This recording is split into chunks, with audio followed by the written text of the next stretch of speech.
Hello, one and all. Welcome back to another edition of the Average Guy's Guide to Life podcast. You know who I am. You know what this is, you bitch. Hopefully, you're doing well. We're well into this quarantine and we're almost well out of this quarantine. You know what I'm saying? What the fuck is going on with my lighting right now?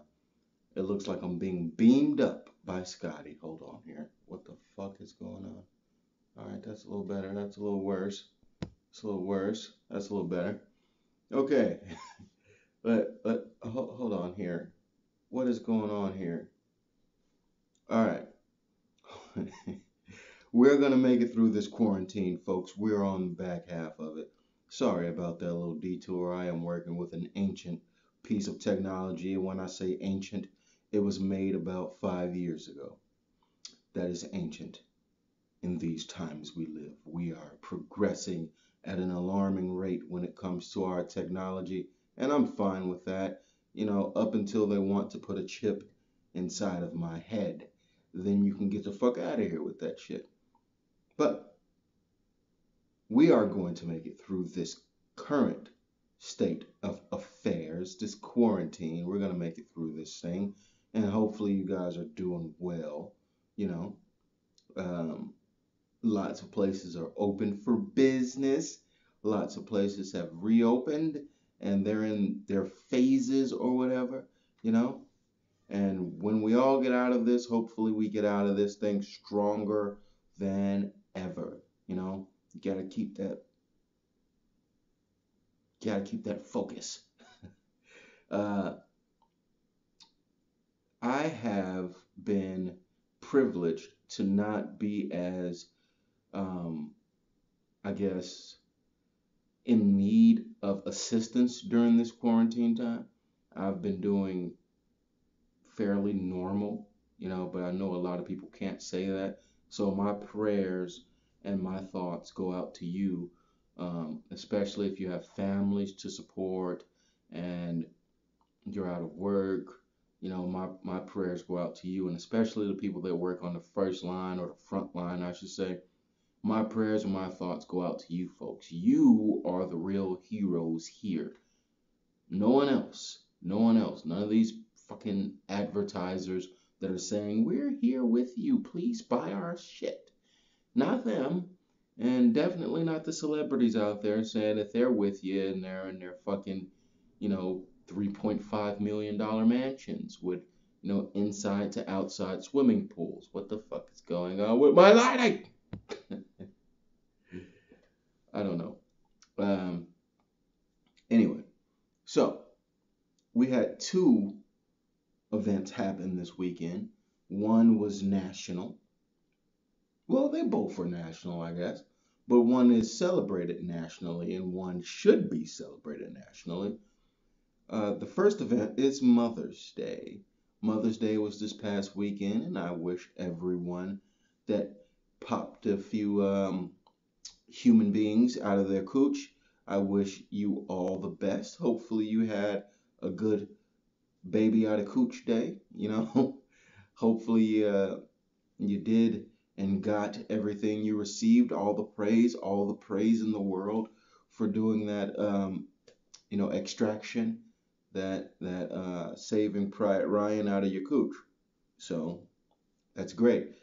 Um, we all come from there. Like everyone alive, I have yet to meet anyone who doesn't fit this standard, but everyone alive came from a vagina. You were extracted from the cooch. So you should be thanking and praising that person that pushed you out of their own body. Yet we think that other things are the aliens and we're not. Women walk around with a person in their person. They walk around for 9 months. Granted, the whole 9 months the person isn't formed, but a great portion of that 9 months, the person is in them. They're walking around with a person in them, and they have to get that person out of them. And they're going to push that person out of them through a cavity in their body. What? You can't, like, men, we walk around with billions of little um, undeveloped people, and we shoot them into the woman, and the woman then develops that person in their body, and a part of their body, their belly, it looks like their belly, but I think it's their uterus. I don't know. I haven't taken sex ed in years, but their belly gets bigger. Their stomach visibly gets bigger because they're carrying a person. Let you think about that for a second. But over the weekend, I was invited to take part, well, not take part, but just watch a portion of this podcast that one of my buddies was doing. Shout out to Jeremy and Sipping with the Real podcast. They were having an open questionnaire, and it's strictly some black shit. This is definitely some black shit. Well, maybe not. I don't know.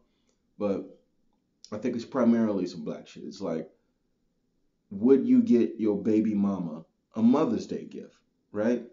And if you don't, I mean, everybody knows the term baby mama, but the, I guess the caveat to the question or the asterisk next to the question was you're not together. So would you get your baby mama that you're not together with a Mother's Day gift?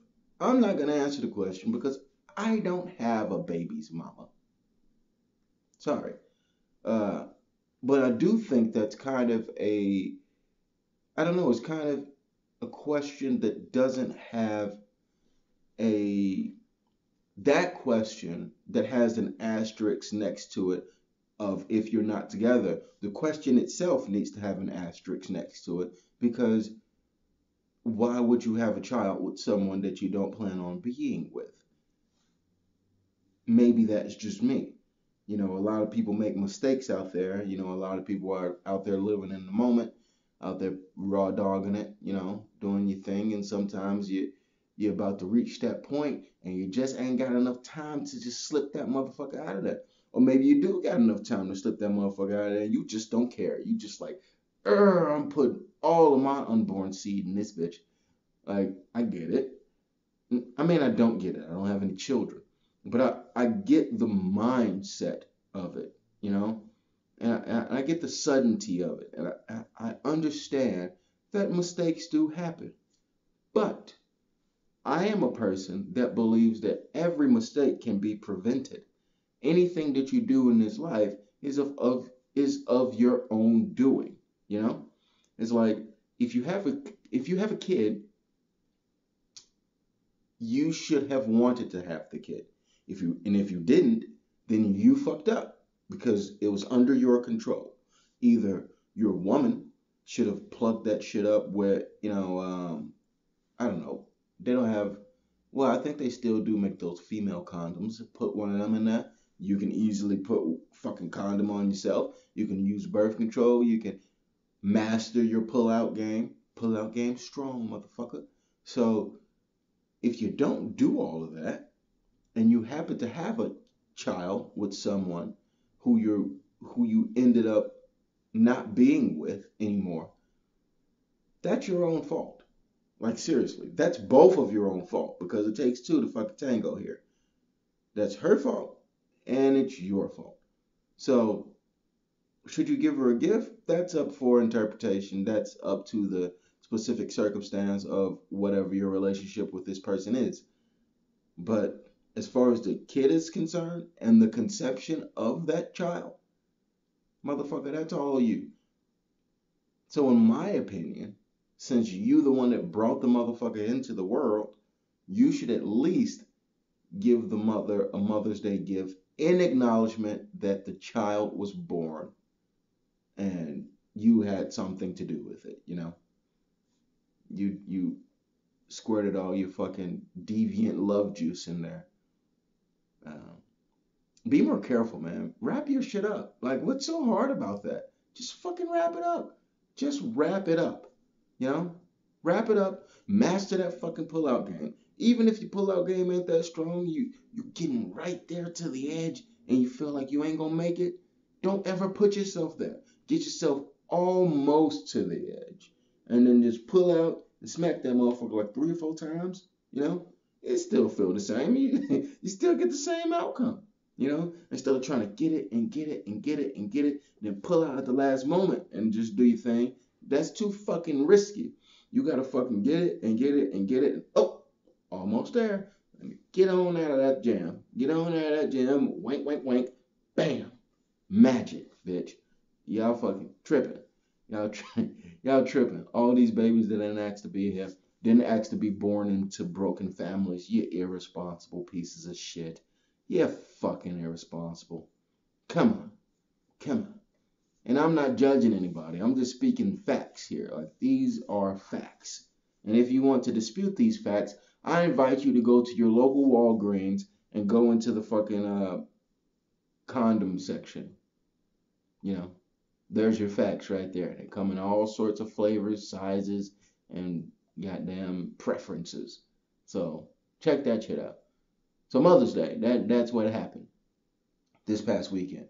Another thing that happened this past weekend, which was a national event that I think it should have its own fucking day, like its own holiday. It kind of does have its own day. Its own day is Saturdays, and this week Wednesday. But the UFC came back. If you don't know, I love fucking sports. Sports came back in a big way, and UFC was the first to come back in America after this pandemic had ravaged us and shook everyone into their domains, I should say. So the public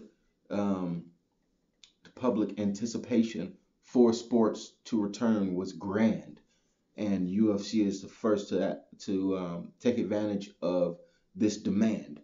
So when they came back, I think this would be a giant success this past weekend. I think. I haven't looked into the numbers or anything, nor will I. I don't give a shit. I just love fucking fighting. I love when people beat the shit out of each other. I think it's the purest form of sport, the purest form of competition. 1v1 in a fight to simulated death. You're not really killing each other, but if this were a fight to the death, you know who would win. So I love that shit. And this UFC card was, I don't know, on paper, it was a stacked card, and most of the fights did deliver. I would say that they lived up to the expectation. Seeing the event without a crowd was kind of weird, but actually seeing people compete in the combat sport was, entertaining, and it felt great to have access to that form of sport and media again. So I want to talk a little bit about that. I want to talk about the fights that did happen, the fights that caught my eye, and some of the things that I found disappointing, and some of the takeaways I have for UFC 249 that happened on this Saturday. This past Saturday, 249 happened. I can't speak to anyone who's not a fight fan. If you're not, then you might not want to watch the rest of this video. I'm warning you right fucking here. So if you're not a fight fan, I'm sorry. I am. If you're not, please still like, share, subscribe, comment, all that good shit. Find me on social media. Tell me to do some shit. Invite me to your shit. Whatever the fuck. I don't care. Let's get together. Let's play hide and seek, tag, Freaky Friday. Let's do all that shit. But if you're not a fight fan, from here on out, I am going to lose you. So you can stop here, but do all those things I mentioned, if you don't mind. Now, I want to start off by talking about the fight that was behind the co-main event, which was Francis Ngannou versus Jairzinho Rozenstruik. What a fucking weird name that is. Jairzinho Rozenstruik. What the fuck do you call that person? What do you call him as a nickname? What do you call him? I know he has a cage name, and he has a nickname. They call him Biggie Boy. Biggie Boy. Okay. But what if you were to take your name and make it into a nickname? You know, like when someone is called, um, let's use an example here. When someone is called Thomas, right? You call them Tom. When someone is called William, you call them Will. And for some reason, we call people that are called William also Bill. But what the fuck do you do with the name Jarzinho? Call him Jars? Do we call him Inyo? Do you just call him Yo?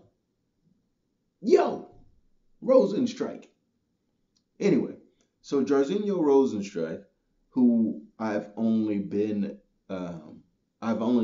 of his existence over the past couple of months because he had some big fights in the heavyweight division, and he impressed me with his performances, but not to the level of, I would say, title contention. He always kind of seemed lethargic to me. His his movements weren't. I mean, he's technical, but I didn't think he had that much explosiveness. He had a lot of power because of his weight and his technicality when he's throwing strikes, but I didn't think he had that just raw, explosive, athletic ability like someone like a Francis Ngannou or someone like a, Romeo Romero or Romeo Romero, someone like Yoel Romero or Anthony Johnson or Paul Costa, people like that who have explosive ability where they can be lethargic and then just fucking explode like a stick of dynamite. I never saw that ability in him, but I was impressed with even still, with his movement, his ability to knock people out. So the fight on paper was very intriguing to me. But I wasn't afraid for this man, Jairzinho Rosenstrike.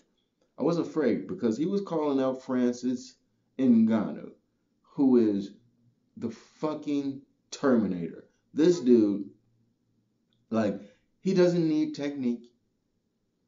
He doesn't need fucking any sort of training to try and crisp anything.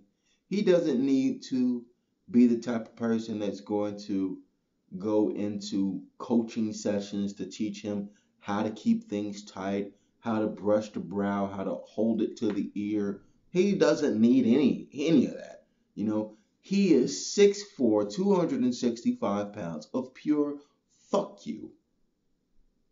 And he's going to use every single inch and pound of that fuck you to kill you. And he's out there winging bombs, just like, I mean, don't get me wrong. The man has fantastic boxing abilities as far as mixed martial arts is concerned. I haven't seen him throw many kicks, and he doesn't do takedowns. He has okay takedown defense, but I don't think he'd do well against an elite wrestler.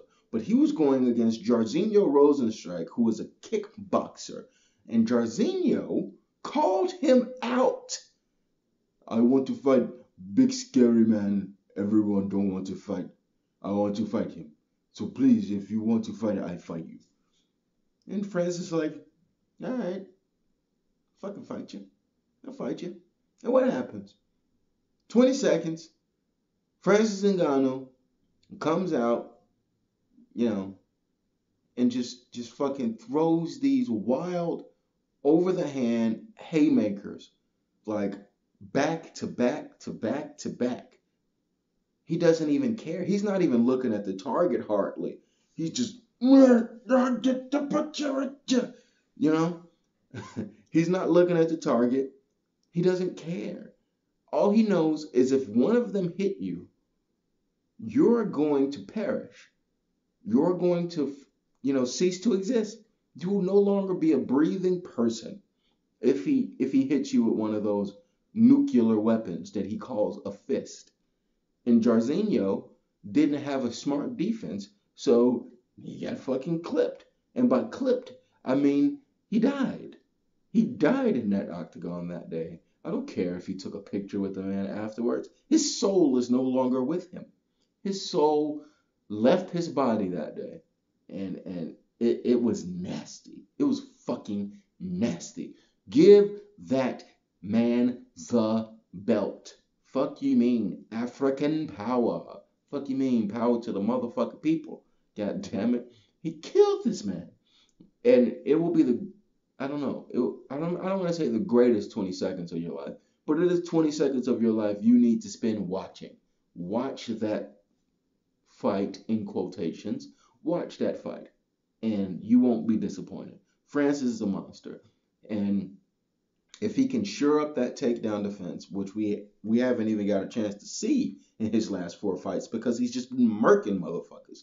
So, but if he has shored up that takedown defense and his boxing is still very crisp. I think he just wanted to decapitate Rosenstrike. So he wasn't patient like he has displayed that he has the ability to be. So he wasn't patient in that fight and he wasn't crisp with his technique, but he still being wild and all destroyed a very, very, very dangerous heavyweight kickboxer. That's some shit. So if he's crisp, impatient, and has I don't want to say very good, if he has passable takedown defense, these motherfuckers in trouble. I think the rematch with Stipe Miocic would be dangerous for Stipe. Very dangerous. He's not going to be able to take those shots anymore. Especially if Francis knows how to stop those takedowns and be patient and actually wait for that shot. You know what I'm saying? Just wait, just sitting there. Okay, I see what you're doing. I see what you're doing. But the man doesn't jab either. He doesn't throw very many jabs in an actual fight. He throws looping hook punches. So it's an interesting predicament uh, the heavyweight division has gotten themselves in. I can't wait to see that shit play out. The next fight I want to talk about is Henry Cejudo versus Dominic Cruz, which is an odd fight because Dominic Cruz is coming off of I think the last time he fought, he lost, and he hadn't fought in like 4 years or some shit. It's been a while. It's been a while since Dominic Cruz fought, but he is regarded as the consensus, unanimous greatest bantamweight, which is 135 pounds. He's the greatest bantamweight of all time. Everyone knows this. He's very unorthodox. His footwork is legendary. His cardio is legendary. But why the fuck would they book this fight after Dominic Cruz not being active? Now, I understand on paper he's come back from a few different injuries and he hasn't lost a beat. I get it. I get it. And in that fight with Henry Cejudo, he didn't look half bad, you know. And it's not the fight or the stoppage I want to talk about.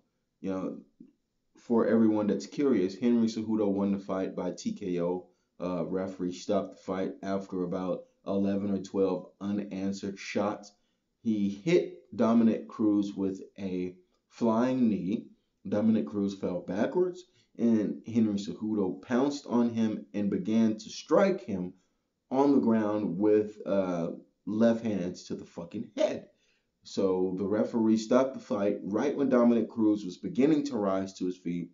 Dominic Cruz didn't seem to be totally incapacitated, but it wasn't smart defense. So by the book, if you're not intelligently defending yourself, the ref has the obligation to stop the fight, which he did, and I have no gripes with that. My gripe is, what the fuck you doing, Henry? What the fuck are you doing? He's talking about retiring. He's talking about retiring. And I have mixed emotions on this. A part of me respects it because he is one of the greatest combat sports athletes of all time. I wouldn't put him as the greatest just yet because, he just hasn't done enough. He won an Olympic gold medal. He won the flyweight championship. He won the bantamweight championship. He defended the flyweight championship. He defended the bantamweight championship. I get it. But as far as being one of the greatest combat sports athletes ever, I think you would need to stack up just a few more title defenses against top ranked opponents. Maybe not in flyweight because, that division is kind of dry right now, but in bantamweight, you definitely got some fucking challengers there, bro. You got Peter Yan, you got Aljamain Sterling, of course T.J. Dillashaw will be coming back, and he's gonna want to crack. So Dominic Cruz may argue that stoppage and get a rematch. If you were to rattle off those 4 wins, then for sure I have no arguments. But I'm sad that he is retiring because I like people that come from a wrestling background. I myself have come from a wrestling background. So to see a wrestler make it and make it in combat sports and put wrestling on such a pedestal, kind of like how DC did as well, and in the early days of MMA, how Tito Ortiz did, and Randy Couture, and Dan Severn, and Mark Coleman.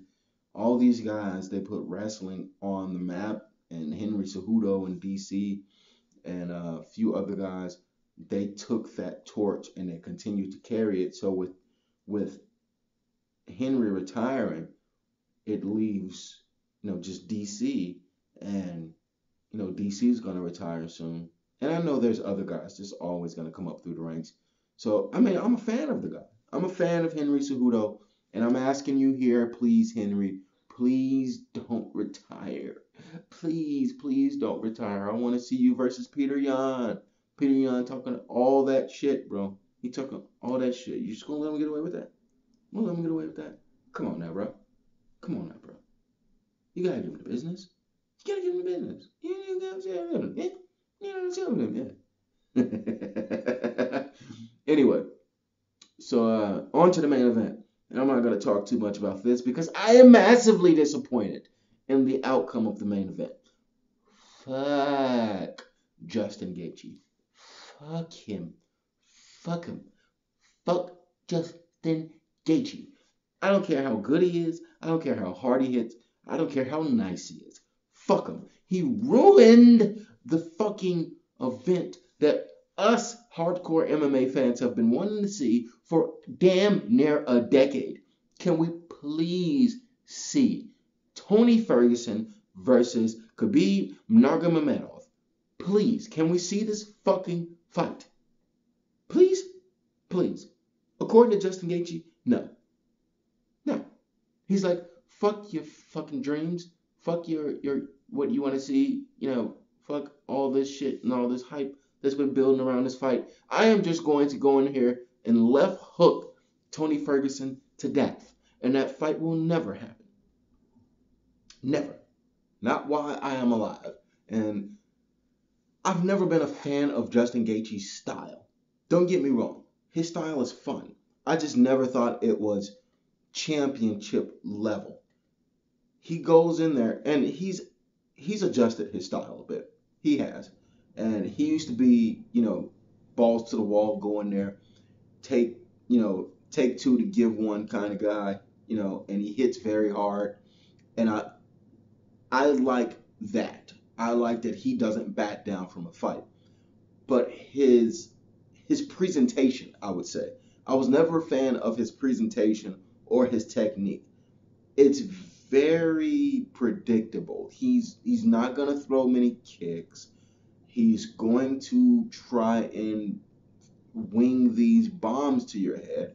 Overhand rights, overhand lefts, check lefts. He displayed a pretty decent jab this past weekend, which is a new wrinkle to his game. But as far as the aesthetics of his game, I never thought it was championship quality. That's just me. Other people may disagree. He was a champion in other promotions. I understand that.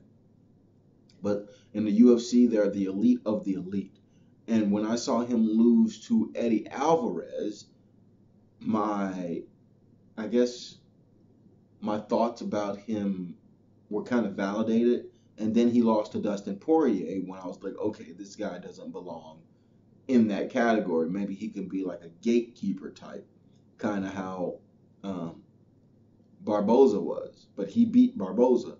And he beat some elite guys. Don't get me wrong. He beat some elite guys. But the guys that he lost to lost to like the super elite guys in that division. So he lost. First, let's talk about Eddie Alvarez. Justin Gaethje lost to Eddie Alvarez, right? And it was a war. And don't get me wrong, he was fucking Eddie Alvarez up in that fight. And they were hitting each other with some bombs. I get it. But then again, he lost. It wasn't decisive, it wasn't quick, but he lost. Who has Eddie Alvarez lost to? Eddie Alvarez got embarrassed by Conor McGregor. Embarrassed. There's Super Saiyan memes out there on the internet of Conor McGregor just embarrassing Eddie Alvarez. And who did Conor McGregor lose to? Khabib. Now, if MMA math means anything, which I know it doesn't, anything can happen in any given fight. I get that. But if it does mean anything, Conor beat Eddie. Eddie beat Gaethje. Conor lost to Khabib. Gaethje is going to now fight Khabib, who has beaten Conor, and Conor who has beaten Eddie Alvarez. Gaethje is the low man on the totem pole in this equation. So if MMA math says anything, that means that he doesn't stand a chance against fucking Khabib. You can say the same thing about Dustin Poirier. He lost to Dustin Poirier. Conor beat Dustin Poirier. Conor and Dustin Poirier lost to Khabib. Who is the low man on his totem pole? Justin Gaethje. Everyone is saying that Justin Gaethje is Khabib's biggest test. They're saying this shit in promotion talk. I don't think it's that. I think Khabib is fucking licking his chops like, bring that ass here, boy. I am going to hold you to the ground. I'm going to beat your head into this mat. I'm going to beat it through the fence. I'm going to make your head turn into little fucking triangles or diamond shapes as I beat your head and turn it to mush through this fence. That's what I think is going to happen. That's what I am 95% sure will happen when Justin Gaethje fights Khabib.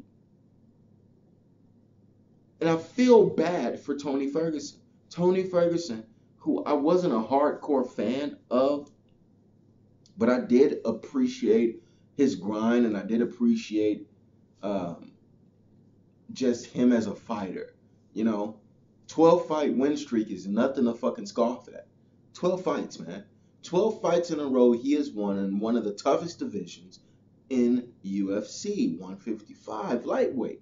All the killers are there. And he's lining them up one by one by one. Just waiting for that Khabib fight to finally manifest itself. My God. Just waiting for it to finally happen. And he was this close. It was this close. And in my opinion, even though I know he's always game to fight, but in my opinion, I think it would have been better for him to wait it out until this whole Corona thing figured itself out, travel restrictions were lifted, and Khabib could finally come to, either Fight Island or Florida to fight. But I get it. I get it. Tony Ferguson is game. He was offered a fight, and he's always down to scrap.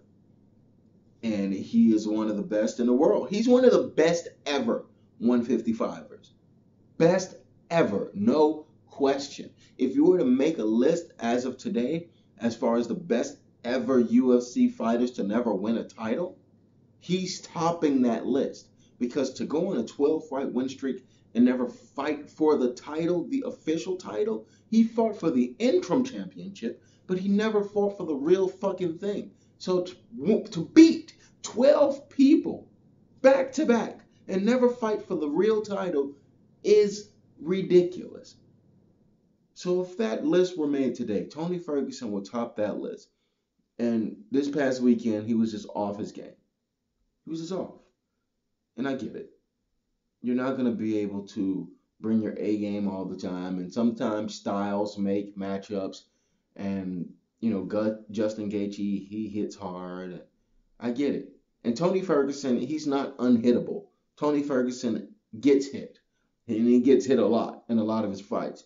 But he's so unorthodox and he knows how to roll with punches and sometimes literally roll on his body with punches. He works his way through it. And I don't think he's fought someone that hits as hard as Gaethje. And Gaethje was very patient that day. So I get it. But I still feel very bad for the man. I feel bad for the circumstance. It sucks. It fucking sucks. And us hardcore MMA fans, it doesn't look like we'll ever get to see that fight. And that's sad. It's very sad. I wanted to see that fight more than any other fucking fight. I was talking about it fucking early on in this podcast, like single digit episodes. I was talking about, you know, the upcoming UFC events and which ones I was looking forward to the most. Tony Ferguson versus Khabib was always number one. I don't know if I have that same level of anticipation for Justin Gaethje versus Khabib. I just don't. I just don't.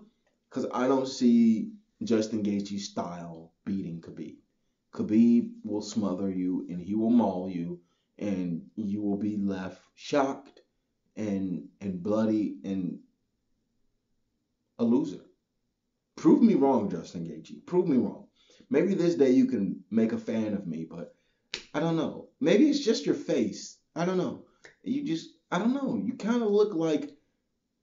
look like a really, really, really simple person. By simple, I mean like a hillbilly. You're kind of like, maybe it's the haircut. The bangs, the bangs that come down, It's like you don't get a lining. You just let the bangs kind of drip down. You know that hillbilly haircut? I don't like that. I don't like his face. I don't like the shape of his face. I don't like the color of his facial hair. Maybe that's what it is. Maybe if someone else who didn't look like him, I think it's because he looked like he's a part of the Ku Klux Klan. I think that's what it is. He looks like he's a part of like a white nationalist group. I think that's what it is. That's why I don't like him. He look like he'd be hanging out in one of those KKK bars. The bars. Maybe that's what it is. And Tony Ferguson, he was brown skinned fella. I don't know. I'm not that petty though. But shout out to Justin Gaethje. Congratulations. I still don't think you have a chance against Khabib. And I think this is not a controversial take. You don't have a chance, but shout out to you. Um, I'm still going to watch the fight. Anyway, that's all I got for you today. I hope everyone, like I said, is making it through this quarantine period fine, make it through strong, make it through, just make it fucking through. We're almost there, people. We're almost there. Make it through. Remember to like, share, subscribe, all that good shit. Please, if you don't mind, I'm doing this for you. And when the quarantine lifts, I will still be doing this because I did it before the quarantine even hit. How about that? How about that? Until the meantime, until the next time, bye.